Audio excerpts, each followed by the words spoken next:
अपनी आज की क्लास को शुरू करते हैं। ठीक है, चलिए तो सभी बच्चों को गुड इवनिंग। और आज की क्लास में हम सीखने वाले हैं इंग्लिश में किसी से भी सवाल कैसे पूछते हैं। देखो कल की जो क्लास थी उसमें भी मैंने आपको इंटरोगेटिव सेंटेंसेस को करवाया था, लेकिन वहां पे सिर्फ मैंने आपको यह बताया था कि टेंसेस के हिसाब से इन सेंटेंसेस को कैसे बना सकते हैं ना। आज की क्लास में हम इस पूरे टॉपिक को कवर करेंगे कि अगर हमें किसी से कोई सवाल करना है तो वो सवाल हम कैसे करते हैं। देखो आपके मन में बहुत सारी बातें आती होंगी कि भाई इससे ये पूछ लूं, उससे वो पूछ लूं, है ना। लेकिन आप हिंदी में तो पूछ ही लेते हैं, लेकिन आप चाहते हैं कि आप इंग्लिश में भी पूछें। आप चाहते हैं कि आप जो आपके दिमाग में आ रहा है वो सब कुछ इंग्लिश में पूछ लें। तो ये चीजें आप इंग्लिश में कैसे पूछोगे, वही चीज हम आज की क्लास में पढ़ने वाले हैं। ठीक है, चलिए तो जल्दी से सभी बच्चे जुड़ जाएंगे और फिर क्लास को शुरू करते हैं। देखो क्लासेस का टाइम है कितने बजे, 8 बजे। तो रात को भी फिक्स टाइम पे 8 बजे हमारी क्लास होती है। तो बिना किसी देरी के आप हमारी क्लासेस को ज्वाइन कर सकते हैं रात को 8 बजे। ठीक है, चलो करते हैं स्टार्ट। सभी बच्चों को गुड इवनिंग, जितने भी नए बच्चे जुड़ रहे हैं। ठीक है, चलो देखो सबसे पहले आपको एक बात याद रखनी है कि हम जब भी किसी से कोई सवाल करते हैं इंग्लिश में, जब भी किसी से कुछ पूछते हैं तो वो सवाल हमारा दो तरह का होता है। कितनी तरह का होता है? दो तरह का सवाल हम किसी से कर सकते हैं। दो तरह के सेंटेंस हम किसी से, या दो तरह की चीजें हैं जिनको पूछ सकते हैं, मतलब किसी से क्वेश्चन करते हैं। तो दो तरह के क्वेश्चन कौन कौन से हैं? वो ये है, एक क्वेश्चन होता है आपका जिसमें आप हाँ या ना में जवाब देते हैं। किसमें? हाँ या ना में। एक क्वेश्चन ऐसा होता है जिसका जवाब पूरा देना पड़ता है, पूरा जवाब। ठीक है, जिसका जवाब क्या देना पड़ेगा? पूरा देना पड़ेगा, कंप्लीट आंसर आपको देना पड़ेगा। एग्जाम्पल के लिए मैं आपको दिखाता हूं। देखो इस वाले में आपको एक बात ध्यान रखना है, यहां पे क्या आएगा, हमेशा क्या आएगा शुरुआत में, सेंटेंस की शुरुआत में हमेशा क्या आएगा। लेकिन ये जो क्या आ रहा है ना, इसके लिए हमें वट का इस्तेमाल नहीं करना है। किसका इस्तेमाल नहीं करना है? वट का। देखो कैसे बोलेंगे, मैंने बोला क्या तुम वहां गए थे। मैंने बोला क्या तुम वहां गए थे, देखो नॉर्मल सेंटेंस है। एक मैंने बोला क्या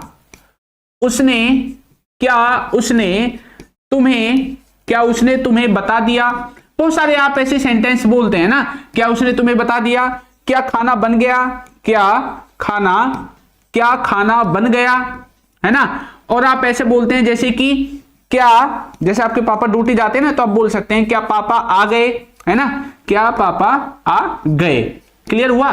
तो यहां पे जितने भी सेंटेंस मैंने लिखे हैं इस तरह के बहुत सारे सेंटेंसेस होते हैं। ठीक है, अब यहां पे देखो ये जो 4 सेंटेंस मैंने लिखे हैं यहां पे, ठीक है, इन 4 सेंटेंसेस में देखो सब में आगे क्या आ रहा है, क्या। लेकिन इसका मतलब ये नहीं है कि हम यहां पे क्या लिख देंगे। तो क्या के लिए हमें वट लिखने की जरूरत नहीं है। यहां पे क्या के लिए वट नहीं आएगा, डायरेक्ट आपका जो सेंटेंस है वो हेल्पिंग वर्ब से ही शुरू होगा। किससे शुरू होगा? हेल्पिंग वर्ब से।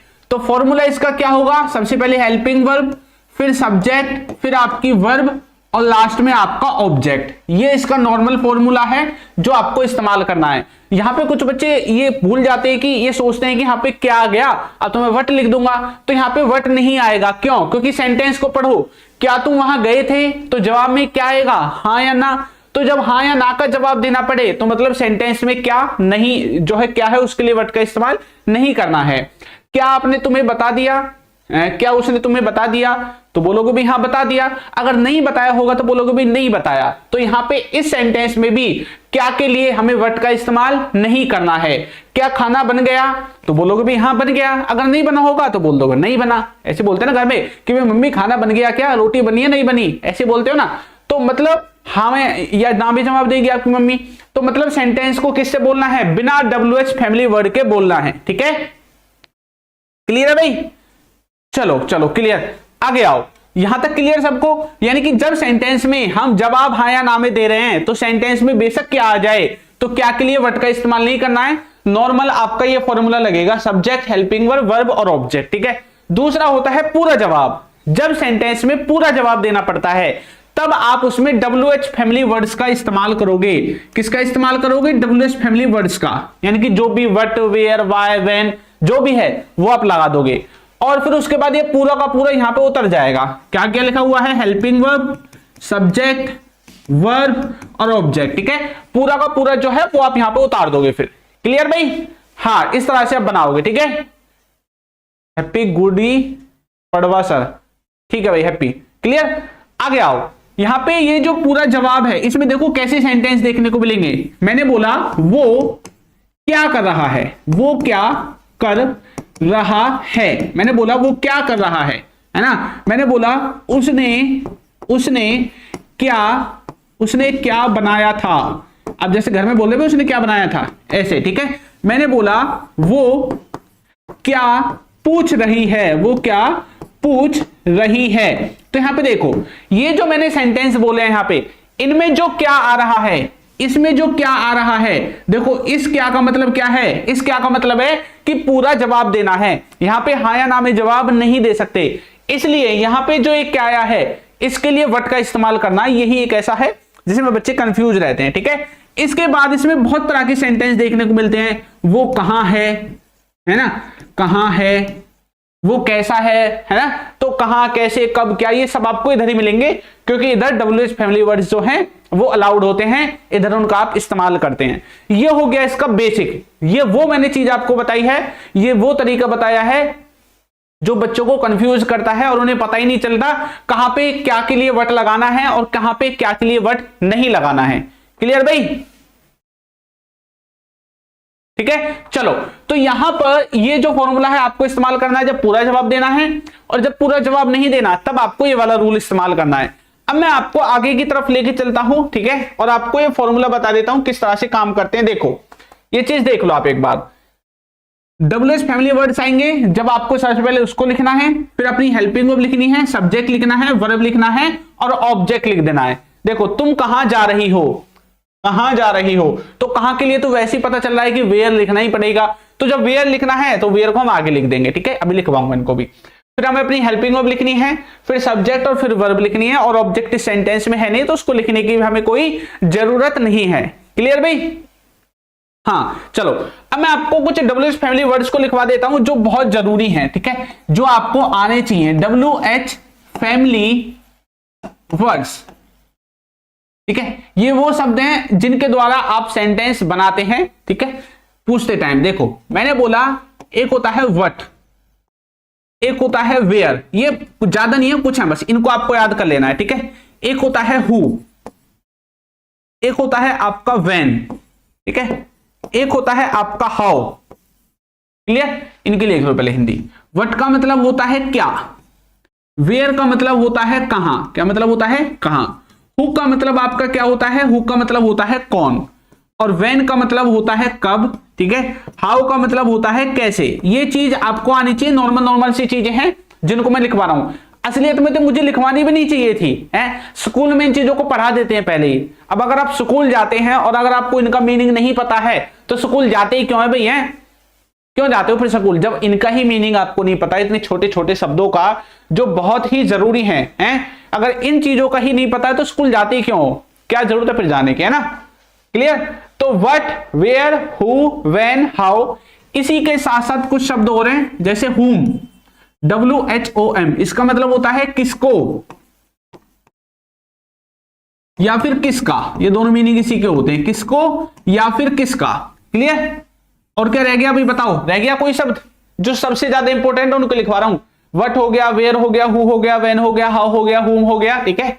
और क्या रह गया भाई, एक और रह गया आपका वाई, ठीक है। वाई का मतलब होता है क्यों, वाई का मतलब होता है क्यों, ठीक है। और बाकी जो याद आते रहे उनको आगे करवाता रहूंगा क्वेश्चन के साथ, ठीक है। चलिए भाई, आपको याद है, ठीक है, जिनको याद है वेरी गुड, जिनको ये भी याद नहीं है भाई फिर तो बेकार हो, तुम गंदे बच्चे हो फिर तो। चलो यहां तक क्लियर, आगे बढ़े। अब मैं आपको प्रैक्टिस कराऊंगा साथ के साथ, ठीक है, धुआंधार तरीके से प्रैक्टिस करने वाले हैं। तो आ जाओ, पहले मैं आपको कुछ सेंटेंसेस दिखाऊंगा कि सेंटेंसेस कैसे बन रहे हैं, फिर मैं आपसे खुद से आपसे प्रैक्टिस करवाऊंगा, ठीक है। पहले कुछ सेंटेंसेस देख लो किस तरह से बन रहे हैं। देखो, यहां पे लिखा हुआ है वह मेरे बारे में कैसे जानती है। आप बोल रहे हैं कि भाई वो मेरे बारे में कैसे जानती है, बोलते हैं ना ऐसे, यार वो कैसे जानता है मेरे बारे में, ऐसे बोलते हैं बहुत सारे सेंटेंस, ठीक है। अब देखो इसको कैसे बनाओगे। यहां पे सबसे पहले आपको इसमें ये चीज ढूंढनी पड़ेगी कि सब्जेक्ट क्या है, हेल्पिंग वर्ब क्या है, वर्ब क्या है, ये सारी चीज आपको पता होनी चाहिए। साथ के साथ टेंस कौन सा है ये भी पता होना चाहिए। भाई टेंस पता होगा तभी तो हेल्पिंग वर्ब लगाओगे, हैं। चलो ढूंढते हैं। तो ये जो वह है, ये कौन है, हमारा सब्जेक्ट है, क्योंकि काम को यही कर रहा है। ठीक है, किसके बारे में, किसके बारे में, मेरे बारे में। तो ये कौन है, ऑब्जेक्ट है। कौन है, ऑब्जेक्ट है। कैसे के लिए किसका इस्तेमाल करेंगे, हाउ का। हाउ का इस्तेमाल करते हैं। जानता है, जानती है, यानी कि कोई किसी काम को करता है, तो कौन सा टेंस है, प्रेजेंट का टेंस है। किसका है, प्रेजेंट। और प्रेजेंट में भी किसका है, इंडेफिनिट, इसलिए इसमें क्या लगेगा, डू डज लगेगा। हेल्पिंग वर्ब की तरह क्या लगेगा, डू डज आपका लगने वाला है। अब देखो ऐसे ही ट्रांसलेशन हुआ है, सबसे पहले डब्ल्यूएस फैमिली वर्ड लिखते हैं, हाँ, फिर उसके बाद हेल्पिंग वर्ब लिखते हैं, ठीक है, उसके बाद सब्जेक्ट लिखते हैं, ठीक है, उसके बाद वर्ब लिखते हैं, ठीक है, उसके बाद ऑब्जेक्ट लिखते हैं, ठीक है। अब देखो फॉर्मूला मैच करेगा पूरा का पूरा। देखो सबसे पहले डब्ल्यूएस फैमिली वर्ड लिखा हुआ है हाउ, कैसे के लिए हमने क्या लिख दिया, हाउ लिख दिया। फिर हमें अपनी हेल्पिंग वर्ब लिखनी है, प्रेजेंट इंडेफिनिट टेंस है, तो हम डू डज में से डज का इस्तेमाल करेंगे, क्योंकि आगे सब्जेक्ट आपका शी है, तो सब्जेक्ट के हिसाब से लगाएंगे ना भाई हेल्पिंग वर्ब। देखो आपको यहां पे लिखवा देता हूं जिनको नहीं पता, ये जो डज है, डज ये किस किस के साथ लगेगा, ये लगेगा ही, शी, इट, और अगर किसी का नाम है, इनके साथ आप डज का इस्तेमाल करते हैं, बाकी सबके साथ आप डू का इस्तेमाल करेंगे। ठीक है, किसके साथ, हाँ विच रह गया है, विच को भी बता देंगे आगे। ठीक है, किसका इस्तेमाल करेंगे, डू का इस्तेमाल करेंगे, बाकी सबके साथ। हेल्पिंग वर्ब आ गई, सी हमारा सब्जेक्ट वो हमने लिख दिया। ये जो नो लिखा हुआ है, नो, ये क्या है, वर्ब, इसका मतलब होता है जानना, ये जो जानना है ना, इसको कहते हैं नो। ठीक है, तो वर्ब हमने लिख दी। अब लास्ट में हमें ऑब्जेक्ट लिखना है, अबाउट मी, मेरे बारे में। तो how does she know about me, वो मेरे बारे में कैसे जानती है। इस तरह से आपका जो सेंटेंस है वो बनेगा। क्लियर, आगे बढ़े और देखो, कुछ बहुत सारे सेंटेंस है। लिखा हुआ है कि वह देखने में कैसी है। आप किसी से पूछते ना कैसी है देखने में, है ना, ऐसे पूछते हैं। ठीक है, तो कैसे बनाओगे, देखो ये जो सेंटेंस है, ये जो सेंटेंस है, इसमें आप खुद बताओ, ये टेंस पेंस को भूल जाओ, अब खुद बताओ, अपनी बुद्धि से बताओ, अपनी बुद्धि है ना आपके अंदर, यहाँ खोपड़े में बालों के नीचे बुद्धि है ना। अब मुझे बताओ, ये सेंटेंस मैंने आपसे पूछा, इसको भूल जाओ, यहाँ पे लिखा हुआ है, मैंने बोला यार कैसी है देखने में, है ना, ऐसा मैंने आपसे बोला। तो एक बात बताओ, ये वो कैसी है देखने में, क्या इसमें कुछ बोलने की जरूरत है कि ये क्या है, क्या ये पास्ट के बारे में बोल रहा हूं, क्या मैं, क्या फ्यूचर के बारे में बोल रहा हूं, नहीं, मैं कोई व्यक्ति है और उस व्यक्ति के बारे में बोल रहा हूं, भाई कैसी है देखने में, ऐसी तो बोल रहा हूं नॉर्मल। तो प्रेजेंट का सेंटेंस है, तो इसमें तो कुछ बोलने वाली बात है ही नहीं, नॉर्मल सेंटेंस है। तो यहां पे वो कैसी है, इसका मतलब हम कहना क्या चाहते हैं, वो देखने में कैसी है ना, यही तो कहना चाहते हैं, देखने में कैसी है भाई, वो कैसी है, इसका मतलब ये थोड़ी हो चटपटी है, कैसी है, हम उससे पूछ रहे हैं कि वो कैसी है, देखने में कैसी है ना। किसी लड़की के बारे में पूछ रहे होंगे, अगर आप किसी वस्तु के बारे में पूछ रहे हैं कि वो वस्तु देखने में कैसी है ना, तो अलग बात है। लड़की के बारे में, लड़के के बारे में, किसी के भी बारे में पूछ रहे हैं, उस हिसाब से आपको अपना जो सब्जेक्ट है वो डिसाइड करना है। तो यहाँ पे लड़की के बारे में पूछा गया है, ठीक है, तो भाई यहाँ पे सेंटेंस डू डज के द्वारा बनेगा, इंडेफिनिट की तरह। हाउ का मतलब होता है कैसी, ठीक है, तो हेल्पिंग डब्ल्यूएस फैमिली वर्ड आ गया। अब हमें अपनी हेल्पिंग वर्ब लगानी है डज, प्रेजेंट में हम डज का इस्तेमाल करते हैं डेफिनेट में। सब्जेक्ट है आपका वह, यानी कि लड़की के बारे में बात हो रही है, इसलिए हमने लिखा है सी। देखना हमारा क्या है, वर्ब है, इसलिए हमने क्या लिखा है, लुक लिखा है। ऑब्जेक्ट इसमें है नहीं, तो लिखने की भी जरूरत नहीं है। ठीक है, इस तरह से आपके जो सेंटेंसेस हैं वो आपके बन रहे हैं। क्लियर, आगे आओ, कुछ और सेंटेंसेस देखो, फिर मैं आपको बताता हूं। ठीक है, इसको देखो, तुम्हारे पिताजी कितना कमाते हैं। आप पूछते हो ना, बच्चों से पूछते हो ना, अपने साथ वालों से या किसी से भी, यार तेरे पापा कितने कमाते हैं ना, तेरे पापा की कितनी तनख्वाह है, कितनी सैलरी है, ऐसी बोलते हैं, है ना। हाँ, अब देखो तुम्हारे पिताजी कितना कमाते हैं। देखो जितने भी ऐसे सेंटेंस होते हैं ना जो प्रेजेंट से जुड़े हुए हैं, नॉर्मल सेंटेंस है ना, उन सबको हम प्रेजेंट इंडेफिनिट में बनाते हैं। ये बात आपको ध्यान रखनी है। अगर कोई सेंटेंस ये बोल रहा है कि कोई कुछ कर रहा है, भाई उसी को तो कॉन्टिन्यूअस में बनाएंगे, या कोई कुछ कर चुका है उसको कॉन्टिन्यूअस परफेक्ट में बना देंगे। बाकी सभी सेंटेंस जो बच जाते हैं वो प्रेजेंट इंडेफिनिट में बनते हैं, प्रेजेंट वाले। ठीक है, देखो मैंने बोला तुम्हारे पिताजी कितना कमाते हैं, कैसे बोलोगे इसको, तुम्हारे पिताजी, ये पूरा का पूरा क्या है, सब्जेक्ट है यहाँ पे। तो यहाँ पे कितना कमाते हैं, कितने के लिए हमने किसका इस्तेमाल किया है, हाउ मच का इस्तेमाल किया है। देखो एक होता है हाउ मैनी, एक होता है हाउ मच। मैनी का इस्तेमाल उन चीजों के लिए करते हैं जिनको गिन सकते हैं, जिनको गिन सकते हैं। How many tables, how many chairs, है ना, हाउ मेनी कार्स, ऐसे कर सकते हैं। ठीक है, लेकिन हाउ मच का इस्तेमाल उनके लिए करते हैं जिनको गिनना स्टार्ट नहीं कर सकते, एक तरह से आप ऐसा बोल सकते हैं। ठीक है, क्लियर, चलो क्लियर, आगे आओ। फिर हमें अपनी हेल्पिंग वर्ब लगानी है डज, फिर हमें अपना सब्जेक्ट लगाना है योर फादर, पूरा का पूरा सब्जेक्ट है। फिर कमाने के लिए वर्ब हमें अर्न का इस्तेमाल करना है। देखो मैंने बोला तुम्हारे पिताजी आ रहे हैं, तो मैंने पिताजी बोला और तुम्हारे भी बोला साथ में, तो ये पूरा का पूरा ही सब्जेक्ट हो जाएगा। देखो कैसे हो जाएगा, मान लो ये है भाई तुम्हारे पिताजी, ठीक है, क्लियर। इनका नाम मैंने लिखा, मान लो इनका नाम मैंने रख दिया रामू, तुम्हारे पिताजी का नाम है मान लो रामू, भाई अगर किसी का हो तो देख लेना, ठीक है, इनका नाम है रामू, क्लियर। अब मैं बोल रहा हूं रामू कितना कमाता है, मैंने पिताजी हटा दिया। अब मैं इसमें बोल रहा हूं वह इसकी जगह वह कितना कमाता है। अब मैंने इसकी जगह, मुझे तुम दिख गए, लेकिन मैं पूछता हूं पापा के बारे में, तो मैंने बोल दिया तुम्हारे पिताजी कितना कमाते हैं, तुम्हारे पिताजी। तो ये पूरा का पूरा क्या है, ये पूरा का पूरा सब्जेक्ट है, इसलिए मैंने इसको पूरा सब्जेक्ट माना है, ठीक है। इस तरह से आप इसको समझोगे, ठीक है भाई।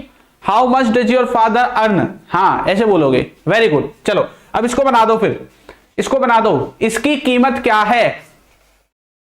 देखो अगर आप सब्जी पूछने जाते हैं, जैसे सब्जी वगैरह खरीदने जाते हैं ना बाजार में, मार्केट में, कहीं पे भी जा रहे हैं, ठीक है, कहीं पे भी अगर आप सब्जी लेने जा रहे हैं या कोई चीज खरीदने जा रहे हैं, अपने घर का कोई सामान लेने जा रहे हैं, किसी वस्तु को खरीदने जा रहे हैं, तो नॉर्मली अगर आप इतना बोलोगे ना, हाउ मच, इतना भी बोल दोगे इशारा करके, जैसे मान लो कोई आलू पड़ा हुआ है वहां पे, ठीक है, आलू सब्जी लेने गए आप, आलू है या कोई सब्जी है या कोई और वस्तु है, तो आप उसको बोलते हैं ना हाउ मच, आप उंगली से ऐसा करते हैं ना इशारा, भाई हाउ मच, है ना, तो मतलब वो समझ जाएगा कि आप इसके बारे में पूछ रहे हैं कितने की है, ठीक है। आप किसी से, जैसे पेन है, आपने पेन लिया, बोल रहे हाउ मच, बस अगर आप हाउ मच बोल दोगे ना, आगे कुछ भी नहीं बोलोगे, अगर उसको इंग्लिश आती होगी तो वो समझ जाएगा कि ये प्राइस के बारे में पूछ रहा है। हाउ मच, प्राइस भी मत बोलो, सिर्फ ये बोल दो हाउ मच, बस इतने से ही काम हो जाएगा, क्लियर। चलो आगे देखो, अब मैंने बोल दिया हाउ मच, इतने से ही काम हो जाएगा वैसे तो, लेकिन अगर आपको आगे भी पूरा लिखना है तो पूरा लिख देंगे। इसकी कीमत क्या है, इसकी यानी कि किसकी कीमत के बारे में पूछ रहे हैं, भाई कोई ना कोई वस्तु ही तो होगी जिसकी कीमत आप पूछ रहे हैं, है ना, भाई कोई वस्तु आपके हाथ में, आपने बोला इसकी कीमत क्या है ना। अब यहां पे हर चीज के लिए मैंने आपको बोला था प्रेजेंट इंडेफिनिट में बनेगा और डू डज लगेगा, इसी सब चीजों के लिए किसका इस्तेमाल करना है, डू डज का इस्तेमाल करना है। तो आप बोलोगे how much does it cost, बस इतना आप बोल दोगे।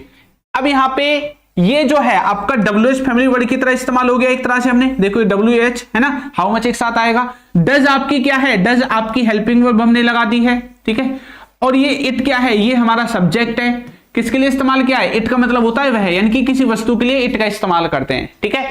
उसके बाद कॉस्ट एक तरह से हमने वर्ब की तरह इस्तेमाल कर लिया है, ठीक है, अगर आपको याद करना है तो ऐसे याद कर लो, ठीक है, क्लियर भाई। ऑब्जेक्ट इसमें नहीं तो लिखने की जरूरत नहीं है, how much does it cost, इस तरह से सेंटेंस बन जाएगा। हाँ, दिस का इस्तेमाल भी कर सकते हैं, बहुत सारे बच्चे दिस का इस्तेमाल कर रहे हैं, हाँ भाई दिस का इस्तेमाल भी कर सकते हैं, वेरी गुड। चलो सीख रहे हो ना, how much does it cost, ठीक है। इस तरह से आप किसी से पूछोगे कि ये सामान कितने का है या कितने की है कोई वस्तु, ठीक है। आगे आओ, नेक्स्ट देखो, वहां कौन गया है, जैसे कोई व्यक्ति कहीं पे चला गया है, अब आप बोल रहे हैं वहां कौन गया है, ऐसे बोलते हैं ना, तो कैसे बोलोगे बताओ, वहां कौन गया है भैया बताना मुझे कौन गया है, तो कैसे बोलोगे। पहले देखो सेंटेंस परफेक्ट का है, किसका है, परफेक्ट का, ठीक है, परफेक्ट का सेंटेंस है प्रेजेंट परफेक्ट, तो हैज हैव लगेगा, ये ध्यान रखना है। और दूसरी बात, यहां पे आया हुआ है कौन, WH फैमिली वर्ड किसका इस्तेमाल करेगी, अब हु का इस्तेमाल करेगी, हु का मतलब होता है कौन, ठीक है। वहां के लिए किसका इस्तेमाल करना है, वहां के लिए इस्तेमाल करना है देयर का। जाने के लिए किसका इस्तेमाल करना है, गो का इस्तेमाल करना है, और वो डिपेंड करेगा कि हेल्पिंग वर्ब क्या है, उस हिसाब से गो की फॉर्म्स यूज कर देंगे अलग अलग, ठीक है। हु हैज गॉन देयर, भाई वाह भाई वाह, बहुत बढ़िया, शाबाश बच्चे बना रहे हैं आज तो, हैं कार ट्रेंड्स, उजाला, अवनीश यादव, अरे भाई काम कर लो, ट्रांसलेशन कर लो। सर एक बार और बताइए डज क्यों लगेगा, भाई डज इसलिए लगेगा कि ये जितने भी सेंटेंस होते हैं ना इस तरह के, कहां गया भाई, ये इस तरह के जितने भी सेंटेंस होते हैं जिनमें आप रियल टाइम की चीजें पूछते हैं, भाई वो कहां, जैसे आपने बोला इस कितने का है ना, आप मेरे बारे में कैसे जानती हो, ये जितनी भी ऐसे सेंटेंस है ना जिनमें आप ना तो कॉन्टिन्यूअस टेंस, एक बात मुझे बताओ, क्या इसमें कॉन्टिन्यूअस टेंस का इज़ मार लगा सकते हो, नहीं लगा सकते, क्योंकि वो इज़ मार सिर्फ वहां लगेगा जहां कॉन्टिन्यूटी होगी या सिंपल सेंटेंस में लगेगा। दूसरा, आप क्या यहां पे हैज हैव लगा सकते हो, नहीं लगा सकते, हैज हैव भी नहीं लगेगा, है ना, क्योंकि हैज हैव तो वहां पे लगेगा जहां पे कोई काम खत्म हो गया है या शुरू हो गया है, तो यहां पे तो ऐसी कोई बात नहीं हुई है। बाद में देखो आपका कॉन्टिन्यूअस भी हट गया, सब टेंसेस का कॉन्टिन्यूअस हट गया, परफेक्ट भी हट गया। अब आपका बच्चा परफेक्ट कॉन्टिन्यूअस, उसमें भी कॉन्टिन्यूटी आती है तो वो भी नहीं लगेगा, तो हमें हेल्पिंग वर्ब चाहिए, तो इसलिए अब ये नॉर्मली किस में बनेगा, प्रेजेंट इंडेफिनिट में बनेगा, और उसमें जो हेल्पिंग वर्ब होती है प्रेजेंट इंडेफिनिट टेंस में वो डू डज होती है आपकी। आप ऐसे याद कर सकते हैं इसको, ठीक है, ठीक है, जो मैंने तरीका बताया है ऐसे याद करो। हर सेंटेंस के लिए ये रटना नहीं है कि ये प्रेजेंट का है, ये इंडेफिनिट का है, ऐसे रटने की जरूरत नहीं है। बस ये देखो कॉन्टिन्यूअस का है नहीं है, परफेक्ट का है नहीं है, परफेक्ट कॉन्टिन्यूअस है नहीं है, तो लगाओ डू डज, ठीक है, ऐसे बनेगा। जितने भी आपके सवाल पूछने वाले हैं इंटरोगेटिव उन सब में डू डज ऐसे ही लगाना है आपको, क्लियर। चलो आगे आओ, वहां कौन गया है तो कैसे बोलेंगे, सबसे पहले डब्ल्यू फैमिली वर्ड लिख देंगे हु। अब हेल्पिंग वर्ब हैज है में से हैज आ जाएगा, क्यों, क्योंकि अच्छा एक बात बताओ एक बात बताओ, यहां पे मैंने हैज लिखा है, यहां पे कहीं सब्जेक्ट दिख रहा है आपको, भाई सब्जेक्ट दिख रहा है क्या सेंटेंस में, भाई बता दो मुझे कौन सा सब्जेक्ट है इसमें, है ही नहीं सेंटेंस में सब्जेक्ट, क्योंकि सब्जेक्ट के बारे में तो हम पूछ ही रहे हैं कौन गया भैया वहां पे, तो जाने का जो काम किया है, ये जो वर्ब है ये किसने किया है, यही तो पूछ रहे हैं, तो सब्जेक्ट के बारे में तो हमें नहीं पता है कि सब्जेक्ट कौन है, सिंगुलर है प्लूरल है क्या है, पता चल रहा है क्या, सब्जेक्ट तो पता ही नहीं चल रहा, तो इसलिए हमने ये सेंटेंस पूछा है कि भाई कौन गया है वहां पे। अब यहाँ पे एक चीज देखो, यहाँ पे ये एक व्यक्ति है, दो है, ये लास्ट में पता चल जाएगा, देखती मैंने बोला वहां कौन गया है, मैंने वहां बोला कौन गया है, तो कौन गया है से पता नहीं चल रहा कि एक व्यक्ति के बारे में पूछ रहे हैं। अगर मैं बोलता कि वहां कौन कौन गए हैं, या मैं बोलता वहां कौन गए हैं भाई, तो कौन गए हैं और कौन गया है दोनों में फर्क है ना, कौन गए हैं मतलब एक से ज्यादा के बारे में बात हो रही है, और मैं बोल रहा हूं कौन गया है तो मतलब एक के बारे में बात हो रही है, इसलिए अगर एक के बारे में बात हो रही है सिंगुलर है तो हैज लगाएंगे क्योंकि ये सिंगुलर चीजों के साथ लगता है, ठीक है। और अगर मैं बोलता हूं वहां कौन गए हैं, है ना, तो प्लूरल हो जाएगा, फिर हम हैव का इस्तेमाल करेंगे, ठीक है, ये बात ध्यान रखना है। अब आ जाएगी वर्ब की तीसरी फॉर्म गॉन, और लास्ट में आ जाएगा देयर, क्या आ जाएगा, देयर आ जाएगा, आपका सेंटेंस बनके रेडी हो गया, ठीक है, क्लियर भाई। हु हैज गॉन देयर, हाँ यहाँ पे हैव भी लग सकता था लेकिन मैंने बता दिया कब लगेगा, ठीक है, ये नहीं है कि रट लिया बस, हैज बताया हैज लगा दिया। चलो बताओ कौन आ रहा है, इसको बताओ कैसे बोलोगे, बनाओ भाई, कौन आ रहा है, जैसे बोलते ना आप अपने घर में किसी को फोन पे बात करते हुए सुन लेते हैं, अब बोलते हैं मतलब हल्का सा आपको सुनाई देता है कोई आने वाला है शायद, तो मम्मी से पूछते ना भाई कौन आ रहा है मुझे तो बताओ, ऐसे बोलते हैं ना, तो कौन आ रहा है बताओ, कौन सा टेंस बनेगा, प्रेजेंट कॉन्टिन्यूअस टेंस है, कौन सा है, प्रेजेंट का कॉन्टिन्यूअस टेंस, तो बनाओ भाई प्रेजेंट कॉन्टिन्यूअस टेंस में कौन आ रहा है, बताओ भाई इसको बताओ पहले कौन आ रहा है। चलो तो देखो प्रेजेंट कॉन्टिन्यूअस है तो कौन के लिए किसका इस्तेमाल करेंगे, हु, ठीक है, फिर क्या लिखेंगे, इज एम मान लिखेंगे, तो अब यहां पे मैं इज लिखूंगा, क्यों लिखूंगा, क्योंकि मैं बोल रहा हूं खाली कौन आ रहा है, एक व्यक्ति के बारे में बोल रहा हूं, लेकिन मैं बोल रहा हूं कौन आ रहे हैं, कौन आ रहे हैं, इनकी एक से ज्यादा बात हो रही है, तब मैं यहां पे आर का इस्तेमाल करता, लेकिन अब मैं इज लिखूंगा, हु इज, और लास्ट में लिख देंगे अपनी वर्ब कमिंग, ठीक है, क्योंकि सब्जेक्ट तो है ही नहीं ना, उसी के बारे में तो पूछ रहे हैं, तो W family word helping verb, subject है नहीं तो डायरेक्ट वर्ब हमने लिख दिया अपनी, ठीक है, हु इज कमिंग। हाँ अगर आपको ये बोलना है कि एक से ज्यादा व्यक्तियों के बारे में पूछ रहे हैं कौन आ रहे हैं, तो आप आर का इस्तेमाल तब करोगे, हु आर कमिंग ऐसे तब बोलोगे, ठीक है, लेकिन नॉर्मली नहीं बोलना है भाई, ठीक है। उस घर में कौन है, बताओ कौन है भाई उस घर में, जैसे बोलते हैं ना भाई उस घर में कौन रहता है, मान लो आप कहीं अपनी रिश्तेदारी में जाते हैं, मामा के, फूफा के, बुआ के, है ना, फूफी के, कहीं भी जा रहे हैं आप, ठीक है, तो आप बोलते हैं ना भाई इस घर में कौन रहता है ना, उस घर में कौन है देखना जरा, तो कैसे बोलोगे बताओ, बनाओ सेंटेंस, हाँ who is coming, very good, बनाओ भी सेंटेंस। अच्छा देखो क्लासेस अगर आपको लेनी है तो क्लास हमारी रात को 8 बजे होती है रोजाना, ठीक है, और जो बच्चे इंग्लिश सीखना चाहते हैं ना, मैं आपको बोल रहा हूं गारंटी के साथ, आप क्लासेस, बेशक आपके पास पैसा नहीं है कोई दिक्कत नहीं, आप क्लासेस रेगुलर 1 महीने ज्वाइन करके देखो, आपको 100% इंप्रूवमेंट जो है वो देखने को मिलेगी, है ना। हाँ और आप जानते हैं कि हमारी जो अभी एक 60 डेज का कोर्स की क्लास है, 60 डेज का कोर्स चल रहा है और शायद आज 7वीं क्लास है, ठीक है, तो आपकी क्लासेस रेगुलर चल रही है रोजाना रात को 8 बजे, तो जो बच्चे सीखना चाहते हैं वो रात को लाइव सीख सकते हैं, ठीक है। Who is in that house, very good, चलो भाई बहुत अच्छा, who is stay this home, who has in this home, अच्छा वही गुलाब सा, देखो देखो देखो आप गड़बड़ क्या करते हैं, आप गड़बड़ ये करते हैं कि आप फॉर्मूला फॉलो नहीं कर रहे हैं, फॉर्मूला फॉलो नहीं कर रहे हैं भाई, ये गड़बड़ कर रहे हैं आप, ये फॉर्मूला फॉलो करो, सेंटेंस अपने आप बन जाएगा, सेंटेंस की इतनी औकात नहीं है कि ना बने, है ना, सेंटेंस की इतनी औकात है नहीं कि ना बने, अगर आप इस फॉर्मूले को फॉलो करोगे तो 100% बनेगा, लेकिन दिक्कत तो यही है कि आपको यही नहीं पता कि हेल्पिंग वर्ब क्या है, सब्जेक्ट क्या है, वर्ब क्या है, यही नहीं पता होता आधे बच्चों को, तो है कौन सी हेल्पिंग वर्ब लगेगी, क्या लगेगा, तो कैसे बनाओगे, है ना। चलो मैं वीडियो को लाइक जरूर कर दिया करो, है देखता रहता हूं मैं, वीडियो लाइक नहीं करते हो आप।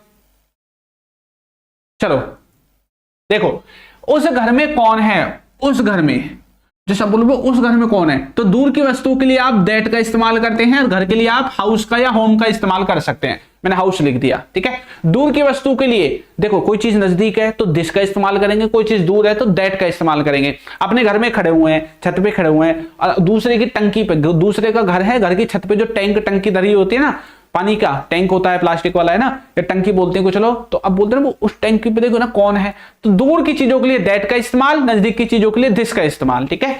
तो दैट हाउस बोलेंगे उस घर के लिए। इनके लिए आप क्या लगाओगे, मैं के लिए इन लगाओगे, हु के लिए क्या लगाओगे, कौन, है ना। और कौन है नॉर्मल सेंटेंस है तो इसमें इजमार का इस्तेमाल करोगे, इसका इजमार का इस्तेमाल करोगे। देखो, जब आप ये बताना चाहते हैं कौन है, क्या है, कैसा है, इन सब चीजों में इजमार लगता है, बेशक कॉन्टिन्यूअस टेंस ना हो। ये चीजें मैं आपको सिंपल सेंटेंस जब सिखाऊंगा वहां पे सिखाऊंगा अच्छे से, इजमार कहां पे कॉन्टिन्यूटी में आएगा और कहां पे नॉर्मल केसेस में आएगा, ठीक है। चलो बताओ, अब बना दो सेंटेंस। अब कैसे बनेगा, अभी तो सर आपने यही तो लिखा है, ये तो बताया नहीं सब्जेक्ट ऑब्जेक्ट क्या है भाई। अभी आ जाओ, बताऊंगा कौन है सब्जेक्ट। देखो, सबसे पहले डब्ल्यूएच फैमिली वर्ड लिखो, तो डब्ल्यूएच फैमिली वर्ड कौन है हमारा, हु, तो मैं लिख देता हूं सबसे पहले हु। फिर मुझे हेल्पिंग वर्ब लिखनी है इजमार में से, तो मैं लिख देता हूं इज, ठीक है, हु इज।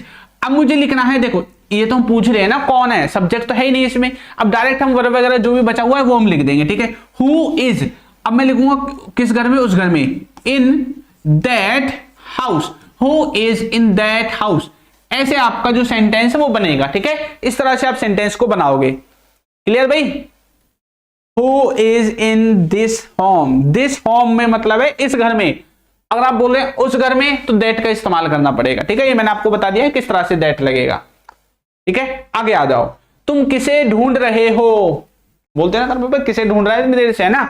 बताओ कैसे बनाओगे, तुम किसे ढूंढ रहे हो भैया, बता दो जल्दी से। Who is in that house, हाँ अभी दीपेंद्र ऐसे बनेगा, Avnish, Ujala, Rudrakshi, Anuj, Anurag, Anju, Priyanshu, Archana, Nitish, study girl, very good भाई वेरी गुड, ममता, रंज, ये कौन है, राजनंदिनी, स्टडी गर्ल। चलो वीके सिंह, बताओ तुम किसे ढूंढ रहे हो। देखो, ढूंढने के लिए किसका इस्तेमाल करते हैं, फाइंड का। फाइंड का मतलब ये होता है ना, किसी को ढूंढ रहे हैं भाई, क्या फाइंड कर रहा है, क्या ढूंढ रहा है, तो फाइंड का इस्तेमाल करेंगे। किसी के लिए किसका इस्तेमाल करते हैं, या तो विच का इस्तेमाल करेंगे या होम का इस्तेमाल करेंगे, इन दोनों में से एक का इस्तेमाल करेंगे। तुम के लिए यू का इस्तेमाल करेंगे, ठीक है। और ढूंढ रहे हो तो काम कॉन्टिन्यूटी में हो रहा है, तो प्रेजेंट के कॉन्टिन्यूअस टेंस में चलेगा, तो इजमार के द्वारा बनेगा। अब बताओ, कुछ बच्चे सर्च का इस्तेमाल कर रहे हैं, वेरी गुड, सर्च का इस्तेमाल भी कर सकते हैं, ठीक है। देखो, एक चीज को करने के लिए बहुत सारे तरीके होते हैं, एक चीज को बताने के लिए, सर्च हो गया, फाइंड हो गया, डिस्कवर हो गया, और भी बहुत सारे हैं, ठीक है। चलो बताओ, हाँ करो भाई, who is you looking for. अरे भाई वाह, एक बच्ची ने लुकिंग फॉर का इस्तेमाल कर दिया है, ठीक है। लुकिंग फॉर का इस्तेमाल भी कर लेते हैं ढूंढने के लिए, किसी चीज को फाइंड करना है, ढूंढना है, उसके लिए लुकिंग फॉर का भी इस्तेमाल कर देते हैं, ठीक है। छोटे छोटे फ्रेजेस, इडियम्स होते हैं जिनका इस्तेमाल हम करते हैं, ठीक है। हाँ, हाउ आर यू सर्चिंग, भाई हाउ नहीं आएगा, हाउ मतलब होता है कैसे, यहां पे लिखा हुआ है किसे, वस्तु के बारे में पूछ रहे हैं हम, ठीक है। बताओ,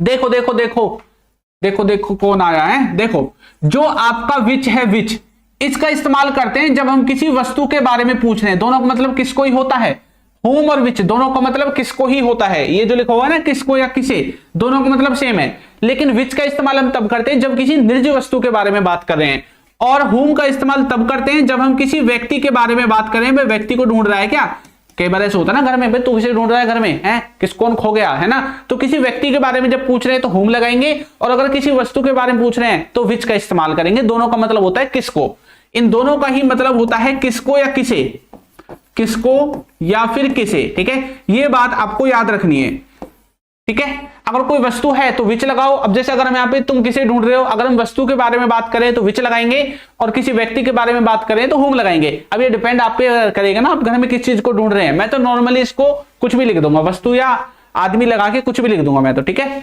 विच यू आर नहीं, भाई फॉर्मूला फॉलो करो ना, है। कितनी बार बताऊं, डब्ल्यूएच फैमिली वर्ड के बाद हेल्पिंग वर्ब लगाओ, पहले हेल्पिंग वर्ब लगेगी, फिर सब्जेक्ट लगेगा, ठीक है, चलो तुम किसे ढूंढ रहे हो, तो यहां पे विच या हुम इन दोनों में से किसी एक का इस्तेमाल आप कर देंगे। ठीक है, डिपेंड करेगा आप किसको ढूंढ रहे हैं। ठीक है, चलो होम या विच, अब एक कॉन्टिन्यूअस टेंस है तो ये डब्ल्यूएच फैमिली वर्ड आ गया। अब हेल्पिंग वर्ब आएगी तो इज एम आर में से हम आर का इस्तेमाल कर देंगे। ठीक है, तुम किसे ढूंढ रहे हो।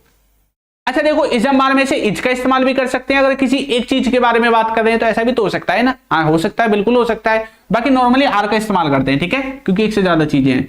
तो होम या विच आर, अब हमें सब्जेक्ट लिखना है। सब्जेक्ट क्या है, तुम, तो तुम के लिए लिखेंगे यू। ठीक है, सब्जेक्ट हमने लिख दिया।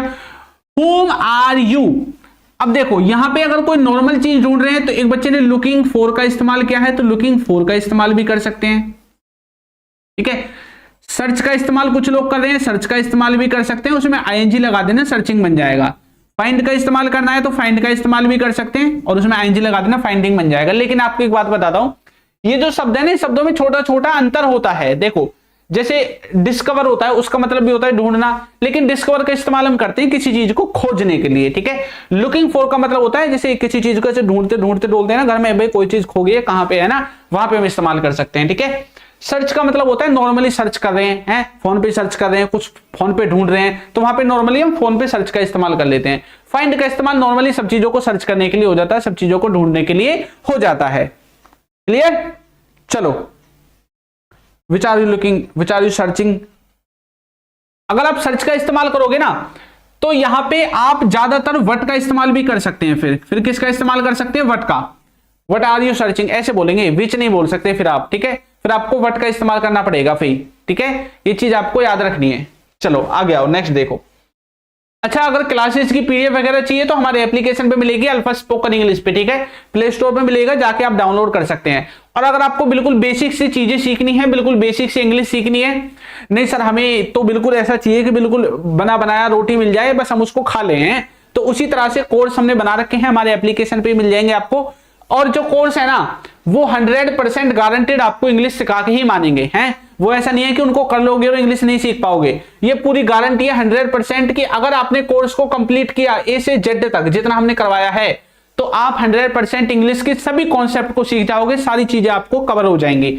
और आज आप अपना लेवल चेक कर लेना, जिस दिन आप कोर्स को ज्वाइन करो, पहली क्लास को देखने से पहले देख लेना, कॉपी में लिख लेना कि तुमको क्या आता है क्या नहीं आता। और जिस दिन कोर्स खत्म होगा उस दिन आप चेक कर लेना, मैं आपको गारंटी देता हूं 100% आप इंग्लिश सीख के ही जाओगे। मुझे नहीं फर्क पड़ता आपने कहां से सीखी है, इससे पहले कितने रुपए का कोर्स कर रखा है, ऑफलाइन सीखा है ऑनलाइन सीखा, मुझे कोई फर्क नहीं पड़ता। लेकिन मैं अपने जो कोर्स है उसकी गारंटी देता हूं, चाहे आप हिंदी मीडियम से ही क्यों नहीं, आपको कुछ भी नहीं आता तो कोई दिक्कत नहीं है, इंग्लिश पढ़नी तो आती है, पढ़ तो लेते हो जोड़ जोड़ के, READ रीड ऐसे पढ़ लेते हो ना, बस इतना ही बहुत है। इसके बाद जो है मैं अपना आप देख लूंगा। ठीक है, और अगर आप नहीं सीख पाए तो जो भी पैसा आप पे करोगे वो 100% आपको रिफंड मिल जाएगा। ठीक है, और प्राइसिंग भी ऐसी नहीं है कि कोई घनी ज्यादा है, छोटी सी प्राइसिंग है, ये चेंज होती रहती है टाइम टू टाइम। तो याद रखना, अभी जो फिलहाल है वो 399 रुपए है, वो 3 महीने की फीस है। 499 है वो 6 महीने की फीस है, और 699 जो है वो 12 महीने की फीस है। आप कोई भी आप ले सकते हैं अपनी ड्यूरेशन के हिसाब से, आप जो मन करे आप अपना ले सकते हैं। ठीक है, चलो आगे आ जाओ। कोर्स जो है बेसिक लेवल से मिलेगा पूरा आपको, बिल्कुल बेसिक से, और क्लास में जो भी पढ़ाऊंगा उसके क्लास नोट्स भी आपको मिलेंगे। प्रैक्टिस करने के लिए क्विज और सेंटेंस बिल्डर जो है वो आपको देखने को मिलेगा। ठीक है, क्विज और सेंटेंस बिल्डर आपको जो है वो मिलेगा, और वो कैब भी मिलेगी, और रिटर्न भी पूरी इंग्लिश ग्रामर भी मिलेगी, ताकि आपकी इंग्लिश की जो प्रैक्टिस है वो अच्छी हो सके। ठीक है, चलो वह किसके लिए यह लाई है, बताओ भाई। जैसे कोई लड़की है वो कुछ ले आई है ना, तो आप बोले वो किसके लिए लाई है ना। चलो बनाओ। पॉजिटिव वर्ब की, पॉजिटिव वर्ब कौन सी होती है नितेश, गोम लाडू, भाई ढंग से लिख लिया करो, क्या क्या लिख रखते हो तुम्हें। पॉजिटिव वर्ब कौन सी होती है मुझे तो पता नहीं है, बताओ एक बार कौन सी होती है, बताओ। वह किसके लिए यह लाई है, इसको बनाओ, कैसे बनाओगे। देखो किसके लिए वह लाई है, तो मतलब किसी लड़की के बारे में बात हो रही है, तो वह के लिए अब किसका इस्तेमाल करोगे, शी का इस्तेमाल करोगे। किसके लिए, इसके लिए लिखोगे फॉर हुम, क्योंकि किसी व्यक्ति के बारे में बात कर रहे हैं तो हुम का इस्तेमाल करेंगे। ठीक है, यह का मतलब है कोई वस्तु, इसके लिए आप दिस का या इट का किसी का भी इस्तेमाल कर सकते हैं। लाने के लिए आप किसी चीज को लाते हैं उसके लिए ब्रिंग का इस्तेमाल करते हैं, किसका, ब्रिंग का, ठीक है। और यहां पे ये प्रेजेंट का परफेक्ट टेंस है, तो यहां पे ब्रिंग की थर्ड फॉर्म होगी ब्रॉट, ठीक है, इसका इस्तेमाल आप करोगे। और यहां पे हैज हैव लगेगी हेल्पिंग वर्ब, क्योंकि प्रेजेंट परफेक्ट में हैज हैव हेल्पिंग वर्ब का इस्तेमाल करते हैं। अब जल्दी से बना दो, इतना टाइम नहीं है भाई, बनाओ जल्दी से। For home did she bring this, हाँ आपने पास्ट में बना दिया है कार ट्रेंड्स, बाकी सेंटेंस तो प्रेजेंट में, बस डिड की जगह आपको लगाना है हैज या हैव, और जो ब्रिंग है उसकी थर्ड फॉर्म आपको इस्तेमाल कर देनी है ब्रॉट, बस सेंटेंस बन जाएगा, ठीक है। करो जल्दी से ट्रांसलेशन, कैसे बनाओगे, हाँ भाई बनाओ, कैसे बोलोगे, फॉर होम, कैसे बोलोगे, फॉर होम, फॉर होम, ठीक है। उसके बाद डब्ल्यूएच फैमिली वर्ड हो गया। अब डू डज या हैज हैव, जो भी हमें अपनी हेल्पिंग वर्ब लगानी है तो ये हैज हैव लगेगा इसमें, तो हैज हैव में से हम हैज लगा देंगे क्योंकि सब्जेक्ट है हमारा शी।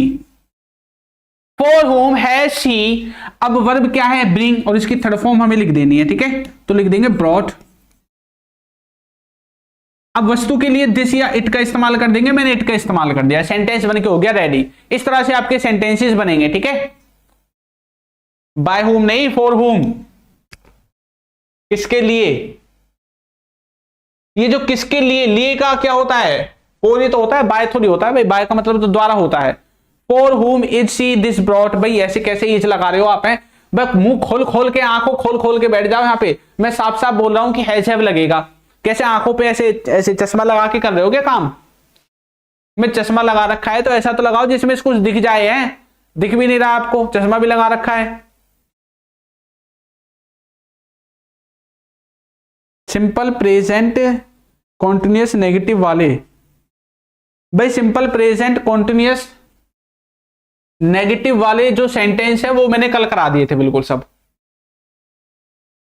ठीक है, क्लियर भाई। आगे चलूं, आगे देखूं कोई और बचा हुआ है तो सेंटेंस, बहुत सारे सेंटेंस है आज, ये मैं सोचा आज क्लास छोटी पड़ जाएगी पर सेंटेंस बहुत है। वह किससे पूछ रही है, किससे पूछ रही है, बताओ कैसे बना दोगे इसको। फॉर होम अंत में लगा सकते हैं, कौन सा सेंटेंस है भाई, देखो लगाने के लिए तो आप कहीं भी लगा दो, देखो मैं बताता हूं, जब आप लिख रहे हैं तो आपको आगे लगाना है, लेकिन जब आप इंग्लिश बोलते हैं ना, जैसे आप हिंदी में बोलते हैं ना, हिंदी में आप कुछ भी आगे पीछे लगा करके मतलब अपनी बात को कह देते हैं, आप इस बात का ध्यान नहीं रखते हैं कि आपने ग्रामर में मिस्टेक कर दी है भैया, हिंदी व्याकरण का लहजा टूट गया है, आप कोई ध्यान नहीं रखते, जो मन में आता है आगे पीछे उल्टा सीधा जैसे भी आप बोल देते हैं, अपनी बात को बता देते हैं। ऐसा ही इंग्लिश में होता है, अगर आप लिख रहे हो तो ढंग से लिखना पड़ेगा, अगर आप बोल रहे हो तो भी पीछे बोल दो, कोई दिक्कत नहीं है, क्या है कोई दिक्कत नहीं है, बोलने के लिए कुछ कैसे भी बोल सकते हैं, बस सामने वाले को पता लग जाए कि आप कहना क्या चाहते हैं। ये नहीं आपने बोल भी दिया और उसको कुछ अंगार धूर पता भी नहीं चला है, काला अक्षर भैंस बराबर होगी उसके लिए, फिर तो उसको पता लगना चाहिए कि वो आप क्या कहना चाहते हैं। अब ऐसा बोल सकते हैं हैज शी ब्रॉट इट, अब बोल सकते हैं has she brought it for home, ऐसे बोल सकते हैं, कोई दिक्कत नहीं है, लेकिन उसको पता भी लगना चाहिए भाई आप बोलना क्या चाह रहे हैं, ठीक है। आप इसको आगे बोलो पीछे बोलो उससे फर्क नहीं पड़ता, बस जो आप कह रहे हैं उसका मीनिंग सही निकलना चाहिए, जो आप कहना चाहते हैं, बस इस पे फोकस करना होता है बोलते टाइम, ठीक है। ये नहीं है मैंने तो ग्रामर का रूल तोड़ दिया जी, बस ग्रामर का रूल तोड़ दिया तो क्या हो गया, दोबारा बना ले, हैं इसको आगे या पीछे कहीं भी लगा लो, कोई दिक्कत नहीं है। Has she brought it for home, ऐसे बोल सकते हैं, कोई दिक्कत नहीं है, ठीक है। चलो आगे वाले पे आ जाओ, ये सब होम होम के आ रहे हैं, इन होम होम के इनको हटा दो अब की बार, चलो बनाओ बनाओ भैया, आगे कैसे बनाओगे इसको, नेक्स्ट वाले को, पॉजिटिव वर्ब। अच्छा पॉजिटिव वर्ब, भाई नितेश आपने पहले लिखा था पॉजिटिव वर्ब, मैंने बोला यार पॉजिटिव वर्ब तो सुनाई नहीं मैंने कभी, पॉजिटिव वर्ब करवा देंगे, कोई दिक्कत नहीं आएगा, ठीक है। जैसे जैसे देखो एडवांस टॉपिक का पार्ट है, तो जैसे जैसे कोर्स में आगे बढ़ेंगे पॉजिटिव वर्ब भी आपको करा देंगे, क्लियर। चलो आओ, वह किससे पूछ रही है, किससे, देखो किससे के लिए टू हुम का इस्तेमाल करोगे, टू हुम, कभी सर फोर लगा रहे हो, कभी टू लगा रहे हो, कभी क्या लगा रहे हो, ये जो हुम है ना इसका एक अलग कॉन्सेप्ट है, एक अलग टॉपिक है, वो मैं आपको कराऊंगा अलग से, ठीक है। तो अभी बीच में आ गया तो बताना पड़ रहा है, ठीक है। अब आप चाहते हो तो इसको स्किप भी कर सकते हैं, अगर आपको समझ में नहीं आ रहा है ना किसका किसका, तो इसको छोड़ भी सकते हैं, कोई जरूर नहीं है यही पढ़ना है, बहुत सारी चीजें हमारे पास पढ़ने के लिए। चलो इसको बताओ, इसको बता दो फिर, अगर वो समझ में नहीं आ रहा है तो। होम नहीं आएगा भाई, डायरेक्ट होम नहीं आएगा, ठीक है, उसमें टू लगेगा, प्रीपोजिशन जरूर लगेगी इनमें, वो मैं आपको होम का टॉपिक जब कराऊंगा तब बता दूंगा, ठीक है। बताओ ऐसा क्यों हुआ, आप किसी से पूछ रहे ऐसा क्यों हुआ, क्यों हुआ भैया, ऐसा क्या हो गया इसमें, ऐसा क्यों हो गया, बनाओ, कैसे बनाओगे, ऐसा क्यों हुआ। देखो ऐसा क्यों के लिए वाई का इस्तेमाल करते हैं, ऐसा के लिए किसका इस्तेमाल करें भी बताऊंगा। हुआ, आप बोल रहे हैं बस कोई काम हो गया है ना, कंप्लीट हो गया भाई, आपने देखा तो पहले ही कुछ हुआ पड़ा है वहां पे, तो यानी कि काम पास्ट में हुआ है जरूर, तो इस सेंटेंस को पास्ट के इंडेफिनिट में बनाओगे, किस में बनाओगे, पास्ट के इंडेफिनिट में बनाओगे, ठीक है। चलो पास्ट इंडेफिनिट में बनाना है भाई, क्लियर, बनाओ, कैसे बनाओगे। Why did happen, why did, अरे चलो बताओ वो ऐसा क्यों हुआ, इसको दो तरह से बोल रहे हैं हम, एक तरह से ऐसा क्यों हुआ और ऐसा कैसे हो गया, भाई ऐसे बोलते हैं ना, ऐसा कैसे हो गया, ऐसे भी बोल देते हैं इस चीज को, ऐसा कैसे हो गया भाई, है ये तो होना ही नहीं चाहिए था, ऐसा कैसे हो गया। तो यहां पे जो कैसे है ना, इसके लिए फिर आपको हाउ का इस्तेमाल करना पड़ेगा, ठीक है। दो तरह से इन चीजों को आप बना सकते हैं, क्लियर। चलो तो ऐसा क्यों हुआ, सबसे पहले W S family word Y, फिर लिखोगे डिड, अपनी हेल्पिंग वर्ब, पास्ट इंडेफिनिट बना रहे हो, फिर ऐसा क्यों हुआ, वाई डिड। अब यहां पे होने के लिए, होने के सेंस में हैपन का इस्तेमाल करते हैं, किसका, हैपन का, ठीक है।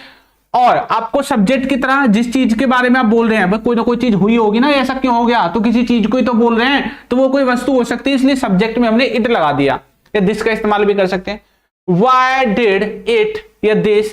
अब यहां पे होने के लिए आप हैपन का इस्तेमाल करेंगे, ठीक है, आपका सेंटेंस जो है वो बन जाएगा, क्लियर। हाँ, और अगर आपको ये बनाना है तो हाउ का इस्तेमाल कर देंगे, how did it happen, how did it happen, फिर आप इसका इस्तेमाल करोगे, ठीक है, ऐसे बन जाएगा, क्लियर। एक बात मुझे बताओ, सीख रहे हो ना भाई, बस कुछ ना कुछ सीख के जा रहे हो ना, आज कुछ मैंने आपको अलग अलग तरह के सेंटेंसेस दिखाए हैं, है ना, किसी से सवाल कैसे करते हैं, अलग अलग तरह के सेंटेंसेस मैंने आपको दिखाने की कोशिश की है, ठीक है।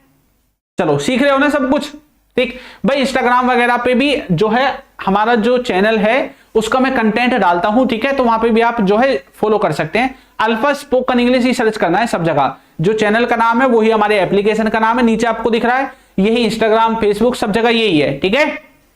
चलो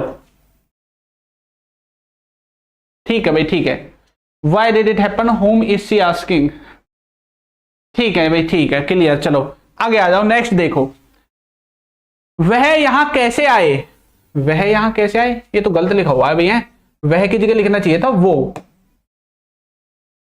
वो यहां कैसे आए, मैं किसी व्यक्ति के बारे में तो बोल सकते हैं, वो यहां कैसे आए, है ना, ऐसे बोलेंगे, बनाओ कैसे बनाओगे, वो यहां कैसे आए। अनिल कुमार को समझ में नहीं आया, बस जिस बच्चे को समझ में नहीं आ रहा है कम्बल ओढ़ के सो जाए अपने घर में आराम से, ठीक है, या तो क्लासेस रेगुलर ज्वाइन करो, वरना एक क्लास को अगर देख रहे हो तो उसको भी शुरू से देखो बिल्कुल, तब समझ में आएगा, या आपको ग्रामर आनी चाहिए तब समझ में आएगी, बीच में से कुछ भी चीज सीख रहे हैं, ठीक है, वरना अपने घर में कम्बल ओढ़ के सो जाओ। अब कम्बल भी मैंने इसलिए बोला है कि मच्छर ना खाएं, मच्छर खवाने तो वैसे ही सो जाओ।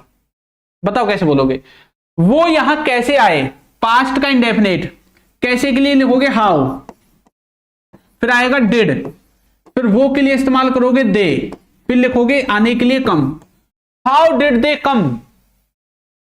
उसके लिए देखो यहां पे एक शब्द और रह गया यहां, तो यहां के लिए आप हेयर का इस्तेमाल कर दोगे।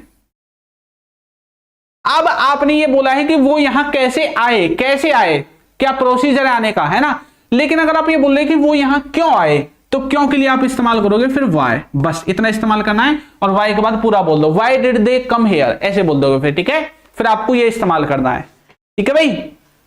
हाँ, हाउ डिड कैसे आए, और क्यों आए के लिए किसका इस्तेमाल करोगे, वाई का इस्तेमाल करना है फिर, ठीक है, क्लियर।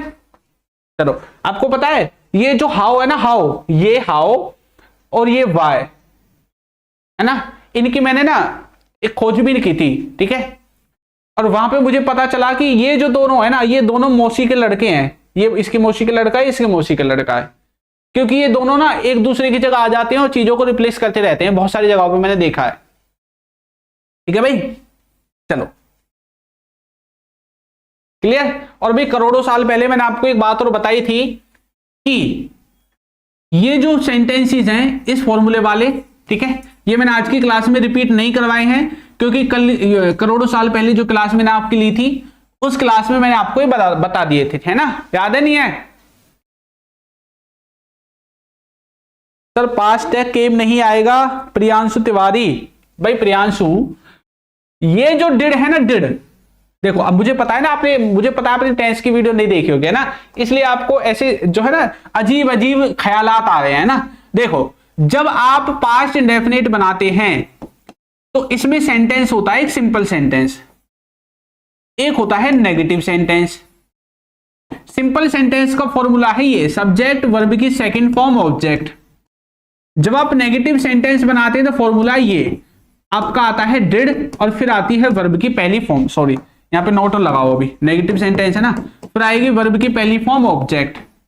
तो ये बात हमेशा अपनी बुद्धि में रखना, जब भी आपको कहीं पे भी डू, डज और डिड दिखाई देंगे, ये डिड बेशक पास्ट में आया है, इससे कोई फर्क नहीं पड़ता, हमेशा इनके साथ वर्ब की पहली फॉर्म आएगी। तो डिड के साथ इसलिए वर्ब की पहली फॉर्म आती है, लेकिन सिर्फ नेगेटिव सेंटेंस में। अगर यहां पे डिड नहीं होता तो नोट भी नहीं होता, क्योंकि नोट तब आएगा जब हेल्पिंग वर्ब आएगी, तो इसको हम सेकंड फॉर्म मानते हैं फिर, ठीक है। तो सेकंड फॉर्म सिर्फ और सिर्फ पास्ट इंडेफिनिट के सिंपल सेंटेंस में आती है, और बाकी कहीं पे भी इस्तेमाल नहीं करते हैं, ठीक है, और कहीं पे भी इसका इस्तेमाल नहीं करते हैं, क्लियर। और एक बात, ये जो कम है, कम, इसकी फर्स्ट फॉर्म होती है कम, इसकी दूसरी फॉर्म होती है केम, और इसकी तीसरी फॉर्म की स्पेलिंग भी सेम ही होती है, कम की तरह ही, ठीक है। ये दूसरी फॉर्म है, ये फर्स्ट फॉर्म है, ये बात ध्यान रखना। इसमें भी बहुत सारे बच्चे गलती करते हैं, मुझे पता है। फर्स्ट फॉर्म और थर्ड फॉर्म की स्पेलिंग एकदम बिल्कुल सेम है, जो सेकंड फॉर्म है उसकी स्पेलिंग में आता है एक, CAME, केम, ये बात ध्यान रखना बस, ठीक है।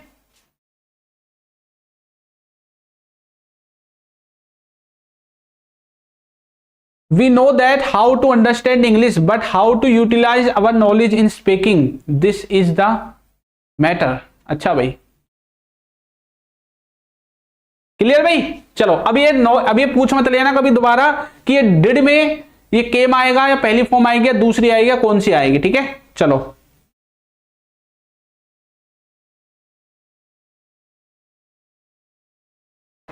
ये जो सेंटेंस है मैं आपके लिए छोड़ रहा हूं, आप इसको ट्रांसलेट करके कमेंट बॉक्स में बताओगे, ठीक है, ठीक है भाई। चलो, तो क्लासेस का टाइम आप जानते हैं, क्लासेस हमारी होती हैं रात को 8 बजे। जितने भी बच्चे इंग्लिश सीखना चाहते हैं वो रात को 8 बजे हमारी क्लासेस से जुड़ सकते हैं। प्लस में अगर आपको पेड कोर्सेज लेने हैं, बैच लेना है, आपको बिल्कुल बेसिक से सीखना है सब कुछ, और आपको लगता है कि मैं आपको सिखा सकता हूं, तो आप हमारी ऐप डाउनलोड करो, अल्फा स्पोकन इंग्लिश, और मैं आपको गारंटी देता हूं आप 100% इंग्लिश सीख के जाओगे। नहीं सीखा तो आपके सारे के सारे पैसे आपको वापस मिल जाएंगे बिना कुछ सवाल जवाब किए, ठीक है। ये मेरी तरफ से गारंटी है, ऐसी गारंटी कोई नहीं देगा आपको, पर मैं आपको बोल रहा हूं, मैं आपको किसी बात के दम पर ही बोल रहा हूं कि भाई आपको पैसे वापस मिल जाएंगे, है ना। चलिए, ठीक है, तो इसका मतलब है कि आप सीख के ही जाओगे, अगर मैं आपको गारंटी दे रहा हूं तो। ये कमेंट बॉक्स में आप कमेंट करके बताओगे कि इसकी इंग्लिश क्या होगी। क्लासेस रात को 8 बजे हैं, अब रात को मिलेंगे कल, ठीक है। चलो, तब तक के लिए सभी बच्चों को